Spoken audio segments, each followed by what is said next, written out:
Bonjour à tous et à toutes. Merci d'être là pour cette keynote de fin. Merci à Cloud Nord de m'avoir invité et de me faire confiance pour clôturer toute cette journée. Je me présente, je m'appelle Solène Lapouge, j'ai 34 ans. Et aujourd'hui, je suis venue pour vous parler de reconversion, mais plus exactement quand la reconversion s'avère plus difficile que coucher un rhinocéros à la demande. Je ne suis pas folle. Et tout ce titre prendra tout son sens d'ici la fin de ce talk, promis. Alors, pour vous parler de reconversion, je vais m'appuyer sur mon expérience, en même temps, c'est celle que je connais le mieux. Et pour vous parler de ma reconversion, il va falloir que je vous parle de mon parcours professionnel.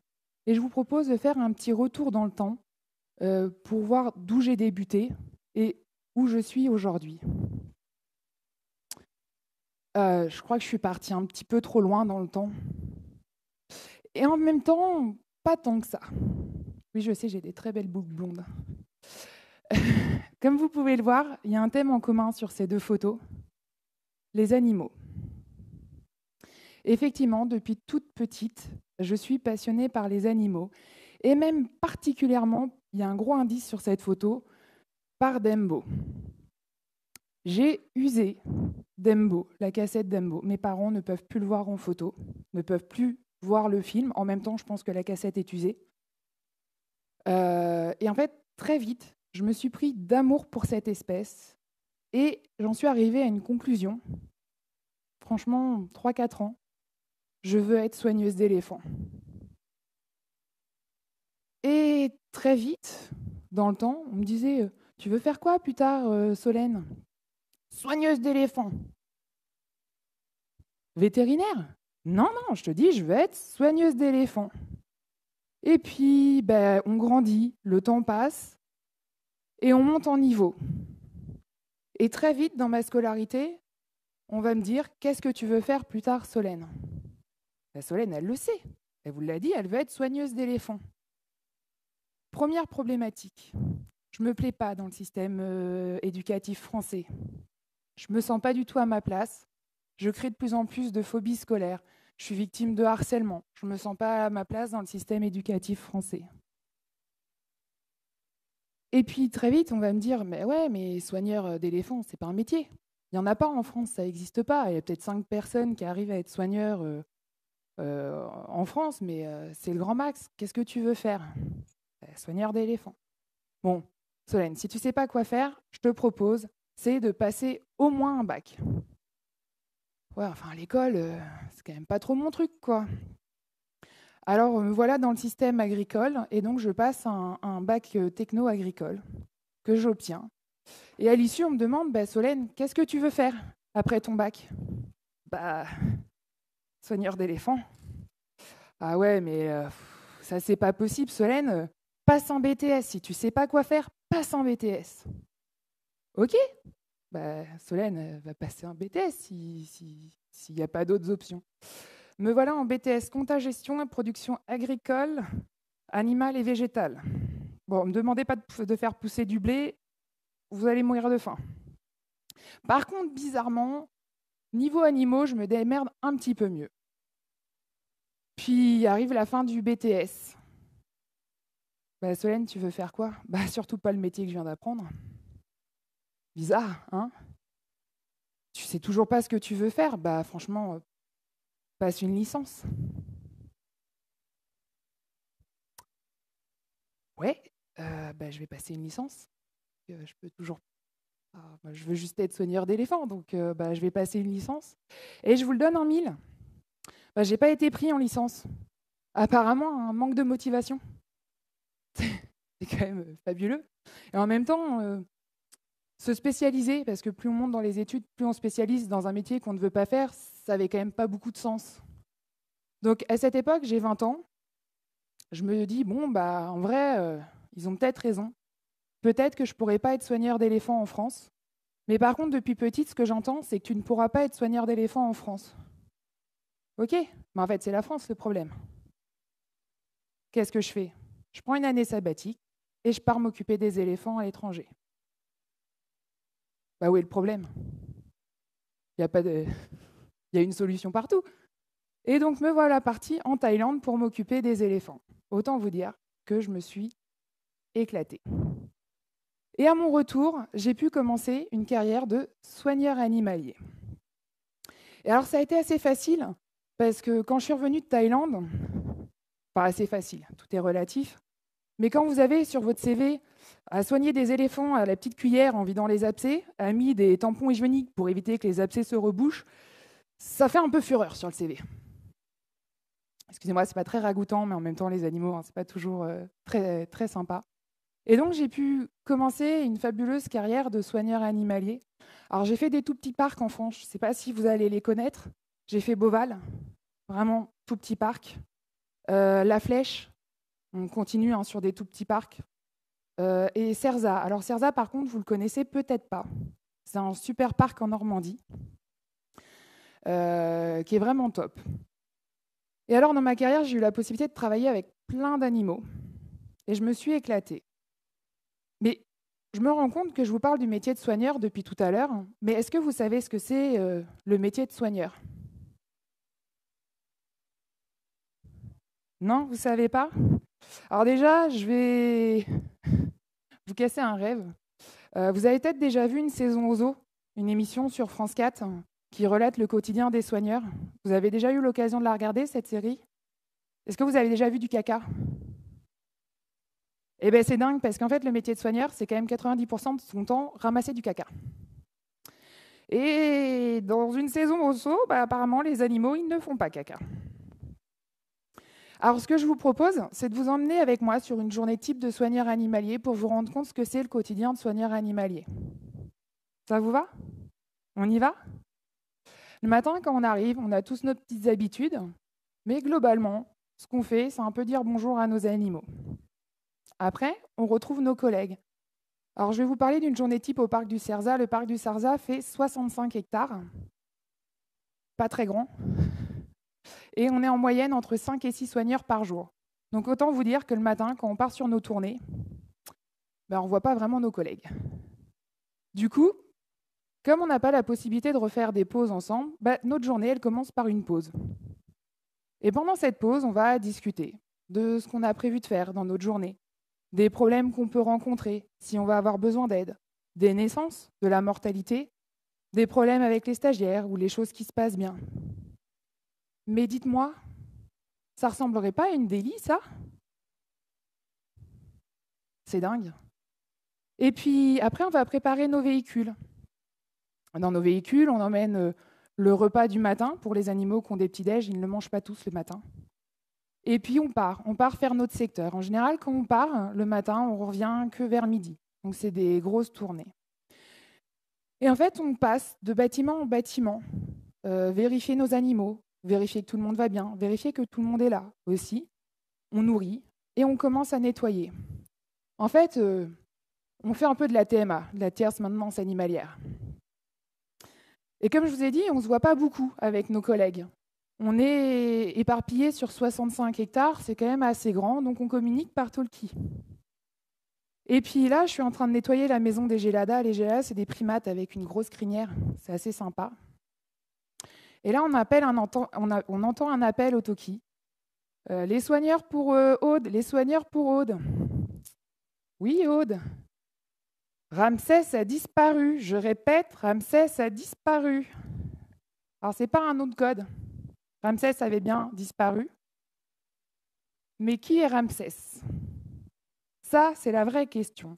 Ramsès, il fait en moyenne 225 kilos. Donc, on est sur du petit animal. Hein. Il fait à peu près 1,10 m au garrot. On est sur du beau poney. Hein. Il peut atteindre des vitesses de pointe à 74 km/h. Alors certes, il ne les tient pas longtemps, mais il peut quand même les atteindre. Et il mange en moyenne 7 à 10 kg de viande par jour. Une petite idée? C'est lui, Ramsès. Et alors, je vous le donne en mille. Il est 9h15. Le parc ouvre dans 15 minutes. On a déjà du monde sur le parking. Tout va très bien. Pas de problème. Alors, on a une grosse force chez les soigneurs. C'est qu'en fait, nous, on va privilégier privilégier l'adaptation au changement plutôt que le suivi d'un plan. Mais ça me rappelle un truc, cette phrase. Ça serait pas le 4e principe de l'agilité ? Ok, vous commencez à voir où je veux en venir. On est d'accord ? Effectivement, bon, en attendant, Ramsès, il est toujours barré. Hein. Alors, rassurez-vous, pas de panique. Le « Où est Ramsès ?» a vite terminé, puisqu'en fait, Ramsès n'était pas échappé. C'était juste une alerte pour nous préparer en cas d'incident. On a eu beaucoup d'échappées. On a rarement eu celle des fauves. N'ayez pas peur quand vous allez dans un parc. Tout va bien se passer, les soigneurs gèrent. Bon, du coup, fausse alerte, je peux reprendre ma journée, sauf qu'entre-temps, je me suis déplacée au bâtiment des Lions qui était à côté parce que j'étais la soigneuse la plus proche. J'ai pas eu peur, du coup, j'y suis allée. Et ça y est, le public rentre, il est déjà 9h30 et on est à l'entrée du parc, donc les premiers visiteurs arrivent. Et là, je croise une visiteuse qui me fait « Oh là là, il est beau, Ramsès, il a une belle crinière, mais vous passez combien de temps le matin à le brosser ?» Écoutez, madame, c'est pas trop le temps qu'on passe à le brosser qui est problématique, c'est qu'il nous coûte cher en lac. Hein. Et là, on se regarde, un petit peu le sourire aux lèvres, elle comprend que, effectivement, la question était rigolote. Puis on continue chacune notre chemin. Et je tombe sur d'autres personnes, je ne suis pas loin de la plaine africaine, et j'entends « Eh madame !»« Bonjour !» Il est 9h30, on va essayer de dire bonjour. Hein. Oui, que puis-je pour vous ? Elles sont où les girafes ? Les girafes, elles sont dans la plaine africaine, là, juste à côté. On ne les voit pas. Oui, enfin, les girafes, 1,5 tonne, 4 à 5 mètres de haut. À un moment, allez voir un ophtalmo. Hein. Si, les girafes, elles sont dans la plaine. Ouais, mais il n'y a pas d'animaux dans la plaine. Il n'y a pas d'animaux dans la plaine. Assez marrant parce qu'en fait, moi, je vois 10 girafes, 5 rhinocéros blancs, 10 James Bock. Alors, les James Bock, c'est des magnifiques gazelles africaines. Il y a à peu près une douzaine de Watusi. Les Watusi, c'est des grosses vaches africaines avec les énormes cornes. Je ne sais pas si vous voyez. Il y a à peu près 5 autruches. Ça, vraiment, si on pouvait ne pas les avoir, ça serait très bien. Et vous avez aussi une quinzaine de cobs. Les cobs, c'est les gazelles, mais version moche. En plus, ça ressemble à rien quand ça court, ils ont les fesses qui montent. La plaine est vide. Ça ne vous rappellerait pas des situations avec votre client, potentiellement, qui ne voit pas le travail que vous faites, qui ne se rend pas compte de l'avancée du projet, où des fois la communication peut être difficile ? Et oui, en tant que soigneur animalier, on travaille avec les animaux, mais on travaille aussi avec de l'humain. D'ailleurs, en parlant d'humain, on a des collègues. Et en parlant de collègues, la semaine dernière, j'étais sur un secteur et je me suis dit, il y a beaucoup de primates sur ce secteur-là, et le soir, quand on les rentre, on les récompense avec des petites croquettes adaptées à leur régime alimentaire. Et on a cette boîte de croquettes d'avance dans le véhicule. Et je vous le donne en mille, quand on a besoin de ces croquettes, la boîte, elle est toujours vide. C'est toujours comme ça, hein, on a l'habitude. Du coup, qu'est-ce qu'on fait ? Alors, je me dis, comment on peut améliorer cette situation ? Parce qu'en fait, j'en ai marre de me retrouver sans les croquettes. Les primates, ils savent très bien qu'ils ont les croquettes, donc on galère un petit peu à les rentrer. Je dis, je vais prendre des boîtes hermétiques. J'en ai plein de rectangulaires en cuisine. Et je vais mettre dans chaque bâtiment ces boîtes avec ces croquettes. Comme ça, techniquement, il y en aura toujours. Et si jamais il en manque dans un bâtiment, je vais dans le bâtiment d'à côté en piquer. Et je ne sais pas pourquoi, ma collègue qui m'a remplacée sur ce secteur-là, elle a remplacé toutes mes boîtes par des boîtes rondes. Par des boîtes rondes. Je ne sais pas. Je cherche toujours à savoir quelle était la problématique de mes boîtes rectangulaires. En même temps, la journée du soigneur est quand même assez remplie. Est-ce qu'on a vraiment le temps de passer notre journée à remplacer des boîtes rectangulaires par des boîtes rondes ? Nos collègues, on les aime. Parfois, on les déteste. Mais on doit faire avec. Et je ne sais pas pourquoi, ma collègue qui m'a remplacée sur ce secteur-là, elle a remplacé toutes mes boîtes par des boîtes rondes. et ça dans n'importe quel travail. Alors, le métier de soigneur, c'est vraiment fabuleux. Là, je vous parle de petites anecdotes, mais des histoires de naissance, j'en ai plein. Des courses-poursuites après des animaux, j'en ai plein. C'est assez ingrat parce qu'on n'a pas trop de gratitude envers les animaux, mais c'est un métier quand même où tous les matins, j'arrive. Bon, je ne vais pas tout de suite dire bonjour au rhinocéros parce que ça pue. Donc, j'essaie d'être en tenue soigneur pour éviter de ramener ça à la maison le soir. Par contre, on va voir mes James Bond tous les matins et je me fais lécher le visage par au moins 3 girafes sur 10 tous les matins.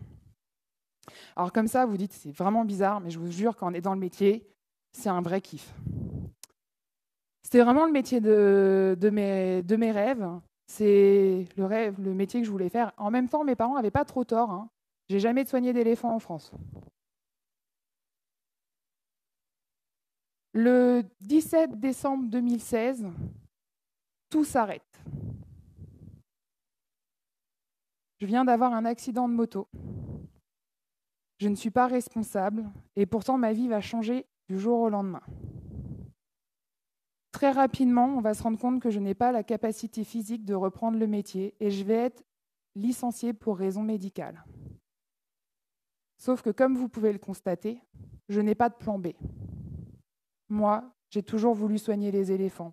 Je fais mon rêve d'enfant, je vis de ma passion. Et le métier de soigneur, c'est vraiment un métier de passion. Et du coup, toute notre vie, on la centre autour de ce métier. Le parc, c'était ma famille. Mes collègues, c'était mes amis. Je passais ma vie sur le parc. Et là, du jour au lendemain, on me dit, tu n'as plus le droit de travailler, tu n'as plus le droit de faire ce métier-là, tu n'as plus le droit de réaliser ton rêve d'enfant, et en plus, tu n'as pas de plan B. Donc moi, panique à bord, je dois retrouver une solution. Je ne suis plus dans ma région d'origine, je me suis déplacée pour réaliser mes rêves. Et donc, je rentre en urgence à Tours, là où est ma famille. Je dois trouver des solutions, je ne sais pas combien je vais toucher. Je ne sais pas combien de temps je vais me mettre à retrouver du travail, je ne sais pas combien je vais toucher par rapport au chômage. Et là, il faut que je me reconstruise. Je n'ai pas le choix, il faut que je me reconvertisse. Je ne vous en ai pas parlé, mais pendant mes 7 années de soigneur, j'ai eu une année où je n'ai pas fait de saison. C'est des métiers qui sont très saisonniers. En fait, cette année-là, j'ai quitté trop tard en fait, un parc zoologique et du coup, je n'ai pas pu avoir la saison qui suit. Du coup, je me suis dit, Solène, qu'est-ce que tu peux faire pendant cette année? Et à l'époque, je travaillais aux Eaux de Beauval. Et aux Eaux de Beauval, ils ont leur propre service pédagogique. Et en fait, dans le métier de soigneur, on fait aussi de la pédagogie. Je me suis dit, ça serait bien que tu te formes à la pédagogie. Et j'ai trouvé un poste dans les MFR. Je ne sais pas si vous connaissez, les maisons familiales et rurales. C'est des établissements privés associatifs dans le domaine agricole qui enseignent essentiellement des métiers agricoles, mais aussi sur tout ce qui est milieu social, médico-social, mais dans le monde rural. Et du coup, ils font de l'alternance. Ils font 15 jours en entreprise et 15 jours à l'école. Et c'est des établissements qui récupèrent beaucoup d'enfants et d'adolescents qui ne se sentent pas à l'aise dans le milieu de l'éducation nationale. Beaucoup de troubles 10, ce qui est dyslexie, dyscalculie, etc. Aussi pas mal d'enfants de foyer, puisqu'ils font aussi beaucoup d'alternance, ils font quasiment tous de l'internat. Et c'est une population qui est assez sympa d'ados avec qui travailler. Et j'avais bien aimé cette expérience d'1 an que j'avais eue et je me suis dit, comme c'est un réseau, mon premier réflexe a été de me connecter sur le réseau des MFR et voir si par hasard il n'y aurait pas un poste aux alentours. Et coup de chance, à 25 minutes de la maison, il y avait une MFR qui cherchait une formatrice. Et alors, devinez, la MFR, elle a une image animalière. Donc, en fait, elle enseigne les sciences de l'animal, donc c'était tout ce qui était animalerie. Et donc, je me retrouve donc en août 2018, j'intègre de nouveau le réseau des MFR en tant que formatrice. Alors, cynologie, félinologie, sciences de l'animal, écologie, mathématiques, biologie humaine, informatique. Beaucoup, on est une multitude de casquettes. Et c'est très sympa comme métier. Sauf que je vous raconte toute mon histoire et j'ai oublié de vous parler d'un tout petit léger détail. Dans ma vie, depuis que je suis toute jeune, j'ai une amie invisible. Invisible, hein, je n'ai pas dit imaginaire. Je sais que ça ne tourne pas toujours très rond là-haut, mais là, je vous parle d'une amie invisible. Et alors, elle a un petit nom assez sympathique, cette amie invisible. Elle s'appelle spondylarthrite ankylosante. C'est pas moi qui ai choisi le nom, hein. J'aurais pas choisi ça, un peu trop complexe. Globalement, c'est une maladie rhumatoïde du système immunitaire. Et donc, en fait, mon système immunitaire est un peu bête. Il trouve ça sympa d'attaquer mes articulations. En fait, il crée des réactions inflammatoires et ça attaque mes articulations. Et donc, en août 2019, la maladie avec laquelle je vis très bien, malgré quelques poussées, devient agressive. Donc, on est en août 2019, ça fait 1 an que j'ai retrouvé ce travail. Et j'apprends que je vais avoir de plus en plus de difficultés à marcher et qu'il va falloir que je parte sur un traitement qui s'appelle la biothérapie. Et donc, on va commencer la biothérapie en novembre 2019. Le principe de la biothérapie, je vous fais ça en version très raccourcie, c'est un dérivé de chimiothérapie qui va aller attaquer le système immunitaire pour lui dire « arrête de travailler ». On est en novembre 2019. Il n'y a rien qui vous choque niveau date? Eh ouais, il y a le Covid. Devinez qui a le système immunitaire en burn-out en novembre 2019, juste avant le Covid? C'est sympa. C'est très sympa, surtout quand la médecine du travail vous dit vous ne reprendrez pas le travail tant que le Covid est là. Et surprise, on est en 2023, bientôt 2024. Le Covid est toujours là. Et oui, je travaille avec des ados qui sont quand même les premiers vecteurs de la maladie. Donc difficile pour moi de reprendre le travail. Je me retrouve isolée. Alors il y a quand même une différence qui arrive, c'est que je me suis mis en couple en 2020 et que mon conjoint à ce moment-là se retrouve coincé avec moi en confinement, puisque du coup il ne peut pas aller au travail au risque de me ramener des saletés du travail. Et le problème, c'est que je ne vous parle pas du premier confinement, mais du deuxième confinement, c'est que la vie a repris, mais pas la mienne. Et tout le monde travaille, etc. Et du coup, je suis à la maison, mon conjoint est en télétravail. Les journées sont un peu longues. Qu'est-ce que vous faites quand les journées sont un petit peu longues? Vous écoutez votre conjoint. Il s'avère qu'il est automaticien de test. Et puis, à un moment, il faut quand même faire la conversation aussi. Donc, je lui pose des questions. Je dis, c'est quoi ton métier? Et je commence progressivement à m'intéresser au métier de l'IT et au métier du test logiciel. En août 2021, je vais être officiellement licenciée de la maison familiale pour, encore une fois, des raisons médicales. Il faut que je réfléchisse à ma reconversion. Et cette fois, je ne suis pas dans la même précarité que la première fois, je ne suis pas toute seule. Et on décide de réfléchir calmement à un métier qui pourrait convenir à mon état de santé, à mes valeurs, et aussi dans lequel je m'éclate, puisque de toute façon, je ne pourrai plus soigner les animaux. Et là commence une longue réflexion. Qu'est-ce que je peux faire? Parce que moi, je n'ai jamais eu de plan B, donc je ne sais toujours pas réellement ce que je veux faire. Je commence à découvrir les meet-up. On m'emmène sur des meet-up, etc. Et puis, il est pris en tant que speaker au camping des speakers. Je ne sais pas si vous connaissez, c'est une petite conf du côté de la Bretagne. Et je me dis, ouais, le test, ça peut être sympa. Maintenant, comment je peux faire cette reconversion? Et je profite de ce camping des speakers. Au départ, je ne voulais pas y aller. Je me suis dit, chouette, au moins 4 jours tranquille. J'ai le lit pour moi toute seule, le chat pour moi tout seul. Et en plus, je n'ai pas de ronflement. Le truc, c'est que j'ai regardé le programme et je me suis dit, merde, c'est intéressant. Donc, j'y suis allée. Et là, j'ai discuté avec des personnes qui étaient présentes, avec les sponsors. Et très vite, ils m'ont dit, Solène, c'est hyper intéressant ta reconversion. Le problème, c'est qu'aujourd'hui, les débutants, ils sont beaucoup embauchés par les ESN. Et les ESN, en fait, si tu n'as pas de formation, si tu n'as rien qui peut satisfaire un client en face, globalement, ils ne pourront pas t'offrir ta chance. OK, donc en fait, il faut que je trouve une formation et potentiellement un employeur. OK, vous pouvez aller à Pôle emploi, leur demander et leur dire « je voudrais être testeur logiciel ». Ils vont vous demander si vous ne voulez pas être plutôt boulanger, ça sera plus simple pour eux. Et du coup, là commence une recherche pour trouver des centres de formation de tests logiciels, et ce n'est pas si simple que ça. J'en ai trouvé quelques-uns, mais ça revenait un peu à vendre son âme au diable. Du coup, j'étais là, je ne sais pas trop ce que je vais faire. Là, je voyais le temps qui passait. En même temps, le chômage, c'est pas indéfini. Et du coup, je me retrouve à l'occasion à boire un café avec l'ancienne chef de mon conjoint qui travaille pour une ESN qui s'appelle Abside. Et elle me dit, moi, je connais une école, contacte-les et tiens-moi au courant. Et cette école, en fait, elle me propose une POE, donc c'est 3 mois de formation, c'est ce qu'on appelle une préparation opérationnelle à l'emploi. Et elle me dit, au bout de 3 mois, tu es opérationnelle en tant que testeuse. Par contre, le seul problème de cette POE, c'est qu'il faut que derrière, tu aies une promesse d'embauche.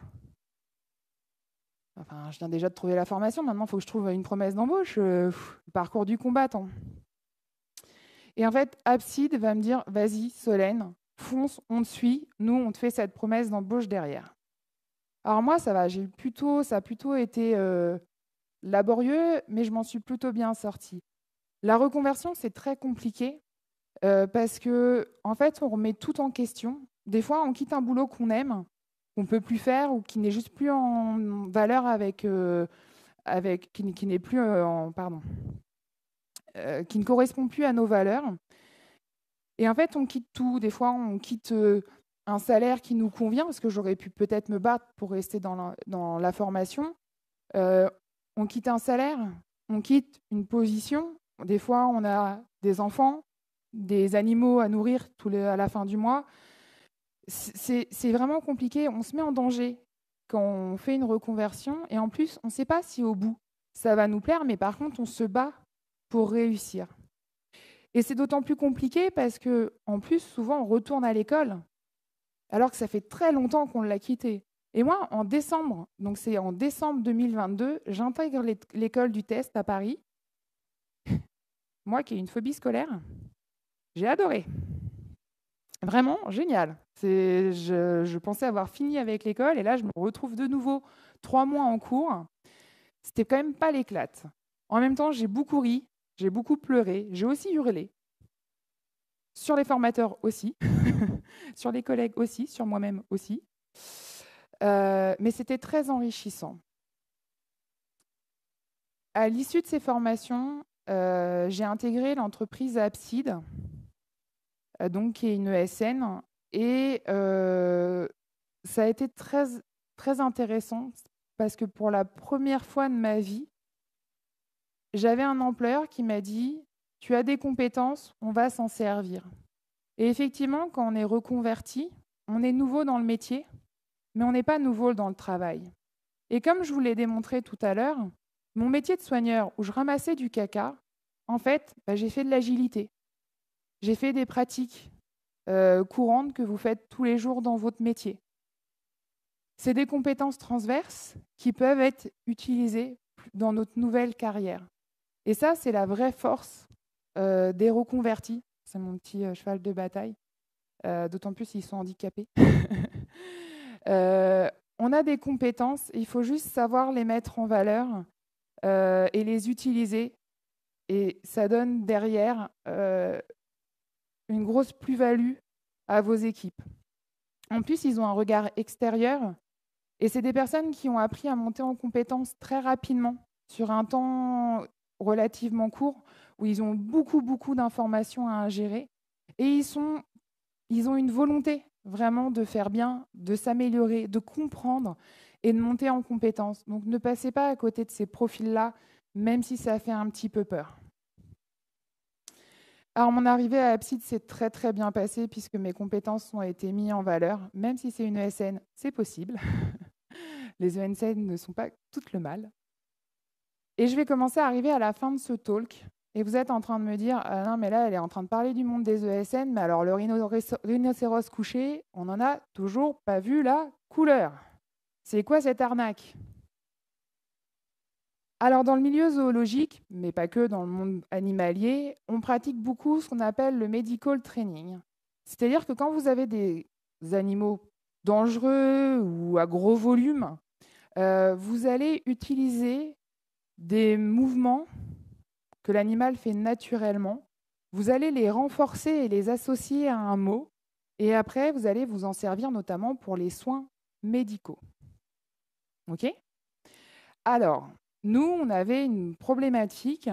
On avait Winona. Winona, c'est une rhinocéros femelle, rhinocéros indien femelle, qui avait des petites crevasses sous ses petits petons. Et c'est pas un poney, hein. Vous n'arrivez pas et donne la patte. Ça fait quelques tonnes, hein, cette bestiole-là.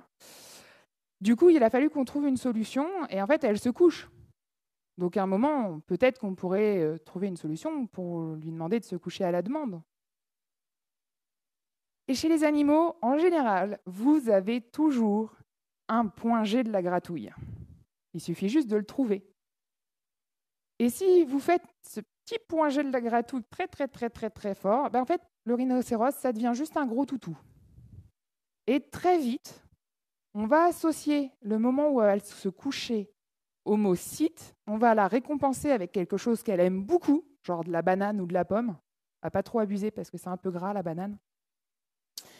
Et au bout d'un moment, dès qu'on va arriver, on va lui gratouiller le point G de la gratouille, on va lui dire site. Et là, qu'est-ce qui se passe? Elle se couche. Alors si vous demandez, le cucu est à gauche et la tête est à droite. Au bout d'un moment, on ne voit plus grand-chose parce qu'il y a de la grosse bedaine. En plus, je crois qu'elle était gestante à 300 jours sur la photo. 68 jours de gestation. Alors, coucher un rhinocéros, plus facile ou plus difficile que la reconversion?